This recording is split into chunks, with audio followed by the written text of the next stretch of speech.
Hi, good evening friends. Pradeep Pindyala, your buddy. Wish you all a very happy weekend. But before that, I'm going to tell you something very interesting, that is respiratory failure. Now, when you're treating as a doctor, as an anesthesiologist, a case of respiratory failure, whether you're treating in the critical care ward or anywhere else, or post-operative problems faced by you as when you find this respiratory failure cases, how you deal with it. First, you should know that respiratory failure is type 1 or type 2. Type 1 respiratory failure involves low oxygen and normal or low carbon dioxide. Low oxygen and normal or low carbon dioxide in type 1. In type 2 respiratory failure, normally it involves low oxygen and high carbon dioxide. These are the basic difference. So unless you know what type of respiratory failure you are treating, you won't be successful in managing the patient correctly. You'll be just intubating it and putting him on a ventilator, and you wouldn't know how to proceed, and the patient may not be properly weaned or be treated. You must know, like type 1 respiratory failure is usually hypoxemic. It is associated with damage to the lung tissue, like a pneumonia or something, which prevents adequate oxygenation to the blood. And you should also know, suppose pulmonary edema takes place in your patient, whether it is cardiogenic or non-cardiogenic. Non-cardiogenic is typical example is ARDS.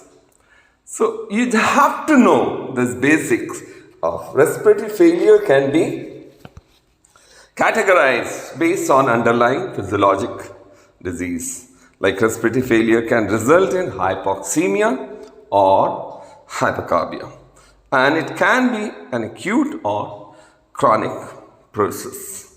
Hypoxamic respiratory failure generally occurs because of ventilation perfusion mismatch, V by Q mismatch.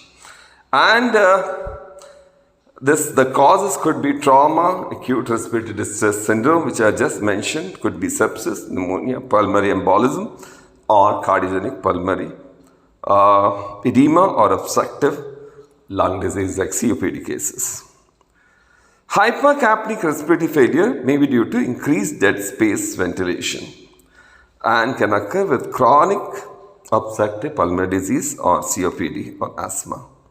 Another cause includes hypoventilation, as can occur in neuromuscular weakness or drug intoxication. So you have to know, and when you're treating the patient putting on the ventilator, you have to know how the mechanical ventilation is taking place and how you have to manage the ventilator. Common modes of mechanical ventilation include assist control, AC, or synchronized intermittent mandatory ventilation, SIMV. You have to know the difference between AC and SIMV, and pressure support ventilation. These are the three things you have to know before putting the patient on a ventilator.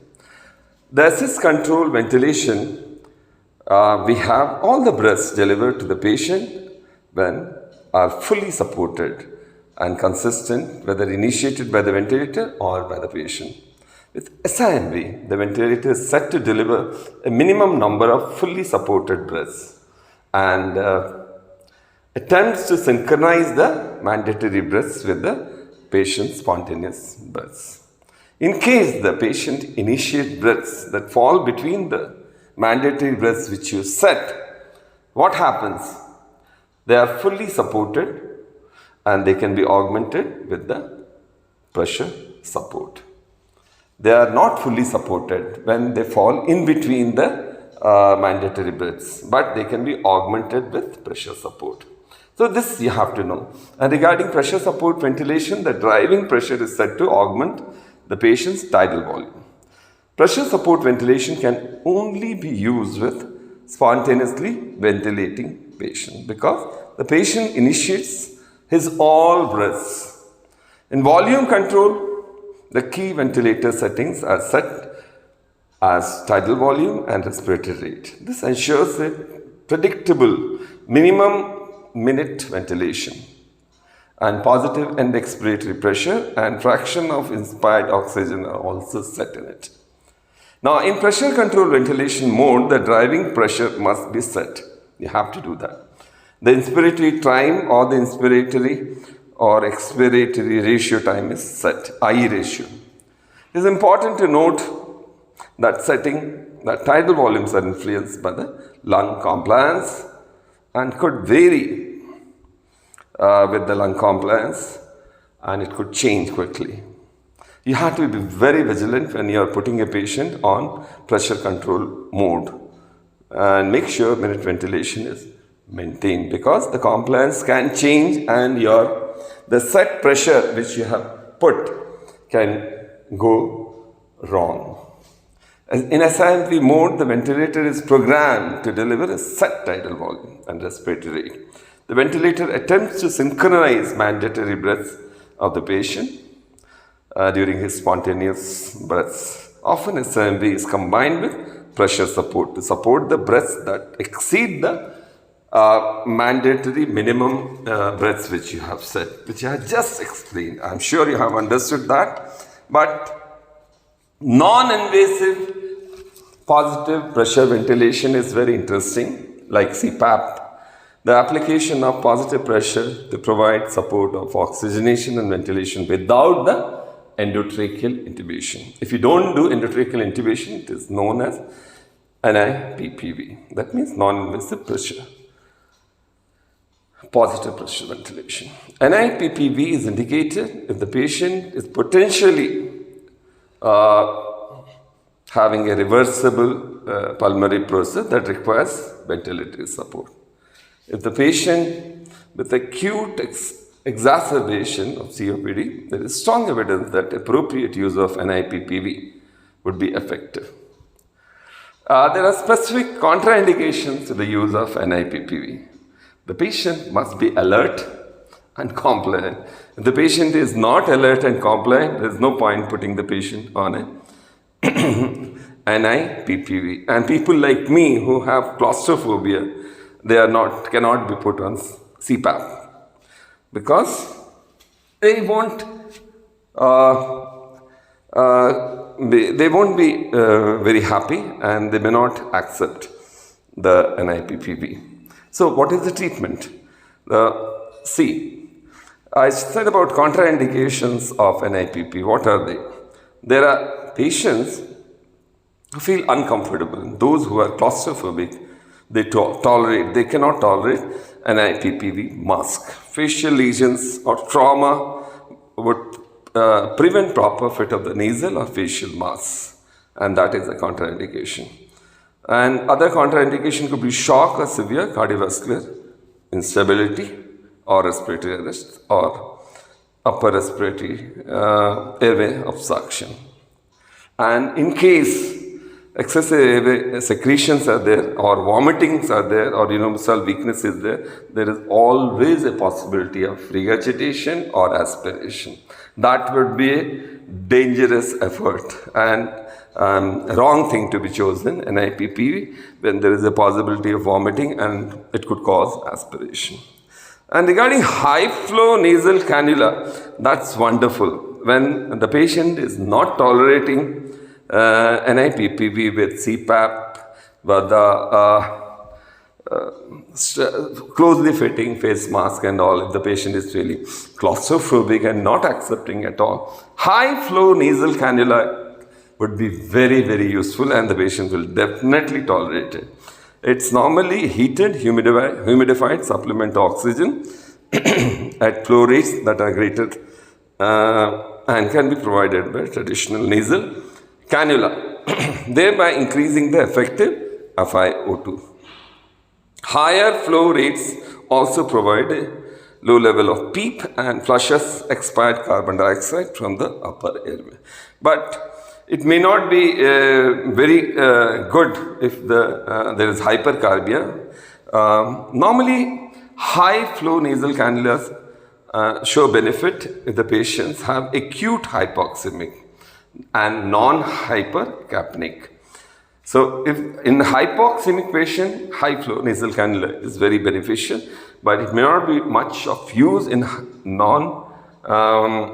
in hypercarbic patient. The patient should be non-hypercarbic. And as I said, the A gradient is measured to determine readiness for the trial of weaning. A is airway and arterial gradient from the mechanical ventilation. So, when you should wean off the patient from the ventilator, that is the criteria. The patient should be maintaining adequate oxygen saturation with PaO2 divided by FiO2 of more than 150 millimeter of mercury and PEEP less than 8 centimeter of water. So, at that stage, he can be thought of being tried for weaning. And I would definitely say there is one question which can be asked during the exams, especially final year students, that is RSBI. And this is the new thing. This is known as Rapid Shallow Breathing Index, RSBI. The ratio of respiratory rate of breaths to the tidal volume. And the patient with RSBI of less than 105 breaths per minute per liter is normally associated with weaning success. And the RSBI is very good predictor of those who are likely to fail weaning than those who will be successful in weaning. A negative RSBI of more than 105 breaths per minute per liter identifies those who are likely to fail weaning. So you should know which are the likely patients who would be successfully weaned off from the ventilator and who could be, in which case you would fail to wean off successfully. Now, there's one thing which might be asked in the exams is the endotracheal tube cuff leak test. You must have heard, but you might not know what exactly is it. Now, let me tell you, endotracheal tube cuff leak test is used to assess the degree of airway edema, especially prior to the extubation of the trachea. The ETT cuff is deflated and positive pressure gradually delivered until an audible leak of air escaping around the endotracheal tube is heard. A leak pressure of less than 10 centimeter of water suggests the absence of airway edema, whereas the peak pressure greater than 20 centimeter of water may indicate significant airway edema. So what do you understand by this airway leak pressure,